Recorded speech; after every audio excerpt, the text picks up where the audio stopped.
Good morning, sir. Myself Sandeep Kelwa. Currently, I am pursuing Master of Computer Application in Sage University, Indore. Okay.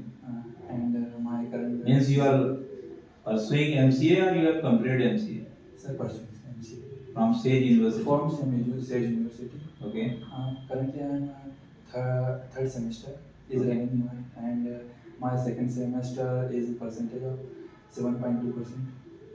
Okay. Okay. And which technology are you comfortable for interview? Sir, Java, core Java. Only core Java part, nothing else. Okay. What is Java? How to define Java?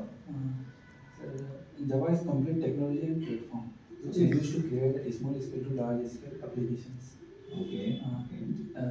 Java using Java development kit and Java frameworks. Java development kit and Java Java framework. frameworks. Okay.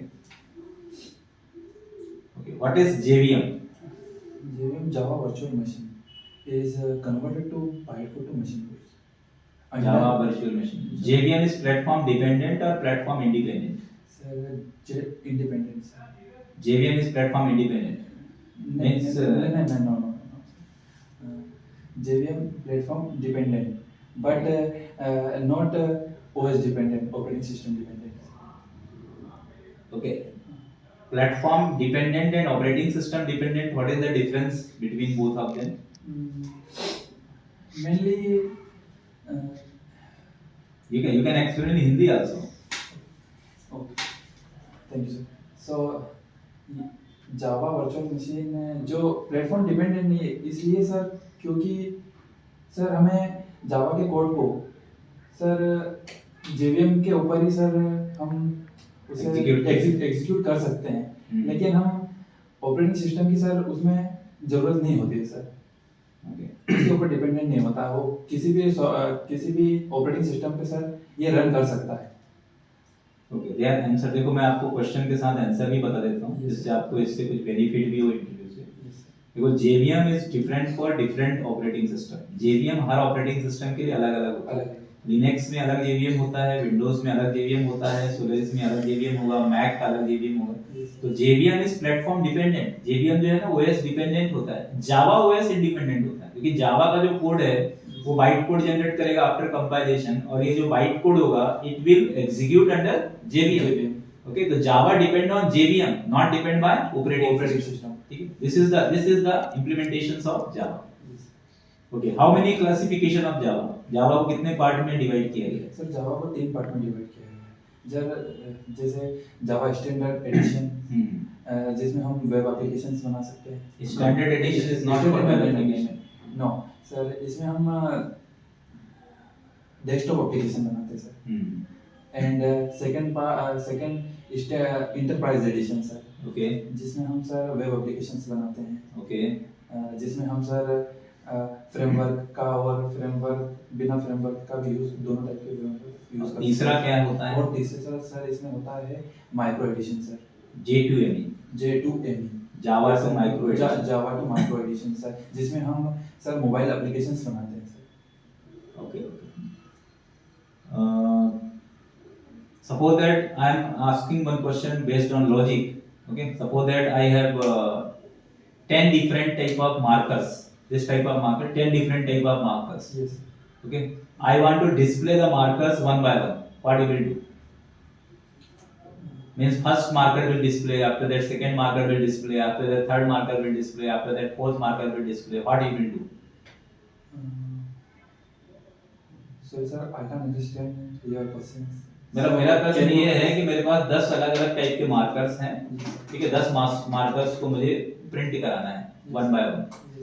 तो आप किस तरीके से इसको store करोगे, किस type का variable लेकर के इस मार्कर्स को आप स्टोर करोगे और किस तरीके से उसको प्रिंट करोगे? ये सर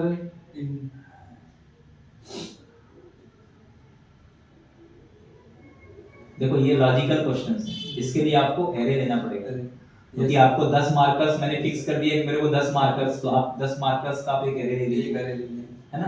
किस टाइप का एरे लेंगे, क्योंकि मार्कर्स है, मार्कर मतलब स्ट्रिंग टाइप का लेंगे, ठीक है, तो स्ट्रिंग करके आपने ले लिया, एक एरे बना लिया, उसमें 10 मार्कर्स आपने स्टोर कर लिया, और इसके बाद एक लूप लगाइए, फॉर फॉर लूप को आप कहां तक चलाइए i equals to 0, i less than 10, i plus plus और system dot out dot println arr of i। Suppose that markers, ये मार्कर्स नाम दे दो एरे का, तो markers of i square bracket में i लिख दीजिए, ये तो आपका क्वेश्चन है। तो इस तरीके से आप क्या यूज करेंगे, एरे यूज करेंगे। व्हाट इज एरे से मतलब नहीं है, आपको एरे का मतलब भी पता होना चाहिए कि एरे को हम कैसे यूज करें। ठीक है, अब मेरे पास मार्कर्स भी है और मेरे पास मार्कर्स के अंदर कलर भी है। अब कलर और मार्कर्स इन दोनों को मुझे क्या करना है, स्टोर करना है। तो मैं क्या क्या दूंगा, किस टाइप का वेरिएबल दूंगा? सर कलर, सर इसमें कैरेक्टर टाइप नहीं, स्ट्रिंग टाइप का ही सर वेरिएबल। कितने डायमेंशन के लेंगे, 2 डायमेंशन के कि 1 डायमेंशन के? मुझे कलर्स भी चाहिए और मार्कर्स का नाम भी प्रिंट कराना है। सर इसमें हम मल्टी डायमेंशन, क्योंकि जहां पर अपन मल्टी को बहुत सारे स्टूडेंट्स पढ़ते हैं कि मल्टी डायमेंशन एरे होता है, पर उनको यूज कहां पर होता है वो भी आपको सीखना रहेगा ना। कि जहां पर मल्टीपल डायमेंशंस की बात किया जाए, जहां पे एक्स कोऑर्डिनेट वाई कोऑर्डिनेट की बात किया जाए, जहां पर विड्थ एंड हाइट की बात किया जाए या डायमेंशंस की बात किया जाए, तो जहां पर दो अलग-अलग डायमेंशंस या रेशियोज की बात की जाए, वहां पर आपको क्या यूज करना है, मल्टी डायमेंशन एरे। ठीक, तो मतलब एक्चुअली आपको प्रैक्टिकल से थ्योरेटिकल को आना है, थ्योरेटिकल से प्रैक्टिकल की ओर नहीं आना है। जैक्ड एरे और मल्टी डायमेंशन एरे में क्या डिफरेंस होता है? Multi dimension array and jacked array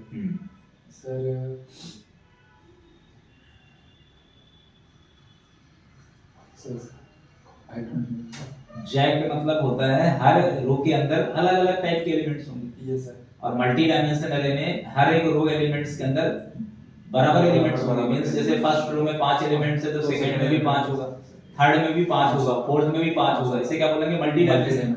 अब फर्स्ट रो में यदि 3 एलिमेंट्स है, सेकंड रो में 2 एलिमेंट्स है, थर्ड रो में फर्स्ट एलिमेंट है, फोर्थ रो में 5 एलिमेंट्स है, मतलब heterogeneous collection of rose elements, that is called jacked array. ठीक है, तो आपको मतलब देखिए प्रैक्टिकल से समझिए, यदि आपको कोई भी कांसेप्ट यदि आपको याद करना है तो आपको ये समझना है, तो पहले आप उसके प्रैक्टिकल एग्जांपल पे फोकस करिए, फिर आप थ्योरेटिकल एक्सपोजर में जाइए। और आपका कॉन्फिडेंस थोड़ा सा भी कम है तो मैं आपको यही मतलब आपको यही इंप्रूव करा रहा हूं कि आप अपने कॉन्फिडेंस को बिल्ड अप करिए, क्योंकि कॉन्फिडेंस ही मेन है। इंटरव्यूज में 90% जो स्टूडेंट होते हैं ना, वो कॉन्फिडेंस के थ्रू क्या होते हैं, फेल होते हैं। नॉलेज तो होता है, आपको नॉलेज है, मुझे भी पता है कि आपको नॉलेज है, पर आप उस चीज को बता नहीं पा रहे हैं। तो उस चीज को ना बताने का रीजन क्या है, क्योंकि आपने प्रैक्टिकल कम किया है। आप उसको प्रैक्टिकली इंप्लीमेंट करिए कि एरे क्यों। आप सोचिए, प्रोग्रामिंग एक thinking machine, programming is a thinking machine. आपको उसके लिए थिंकिंग करना पड़ेगा, सोचना पड़ेगा कि मल्टी डायमेंशन एरे के लिए हमें किस तरीके से यूटिलाइजेशन करना है। ठीक है, स्ट्रिंग के कोई 5 प्रीडिफाइंड मेथड के नाम बताइए। स्ट्रिंग के 5 प्रीडिफाइंड मेथड्स के नाम।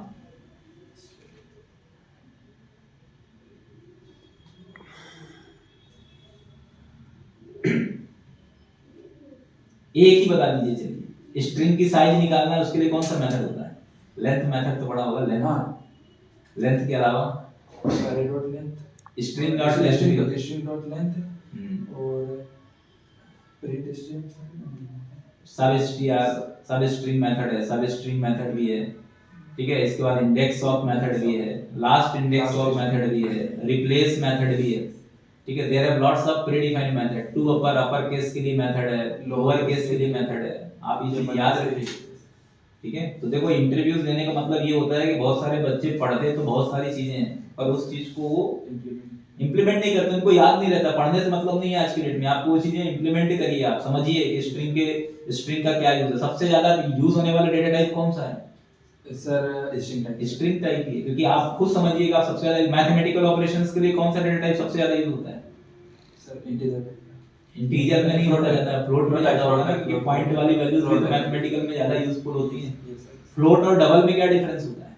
सर फ्लोट एंड डबल में सर उसकी सर साइज में डिफरेंस है। साइज में डिफरेंस। जैसे मैंने लिखा a बराबर 2.0f, यस सर, और b बराबर 2.0, इसमें फ्लोट कौन है? सर फ्लोट टाइप का f वाला है, ये वाला है, जिसमें f लगाते हैं। यस, यदि f नहीं लगाते तो क्या बन जाता है? डबल बन जाएगा सर। ठीक है, रैपर क्लासेस क्या होते हैं? सर रैपर क्लास में हम डेटा को सर ऑब्जेक्ट के फॉर्मेट में लिखते हैं सर। ठीक है, वही देखो। अब ये बोलने में क्यों आपको समस्या आ रही है, क्योंकि आपने उस चीज का अच्छे से प्रैक्टिस नहीं की। मतलब जो प्रिमिटिव टाइप है उसको ऑब्जेक्ट टाइप में कन्वर्ट करना है, क्योंकि आपको ये पता होना चाहिए कि जो प्रिमिटिव डेटा टाइप होते हैं they are written on C and C++ language. अब जो प्रिमिटिव टाइप होते हैं वो आपके C++ में लिखे हुए हैं और वो टाइप से बिहेवियर भी इंप्लीमेंट नहीं करते, उनके अंदर फंक्शनैलिटी भी कुछ की नहीं होती।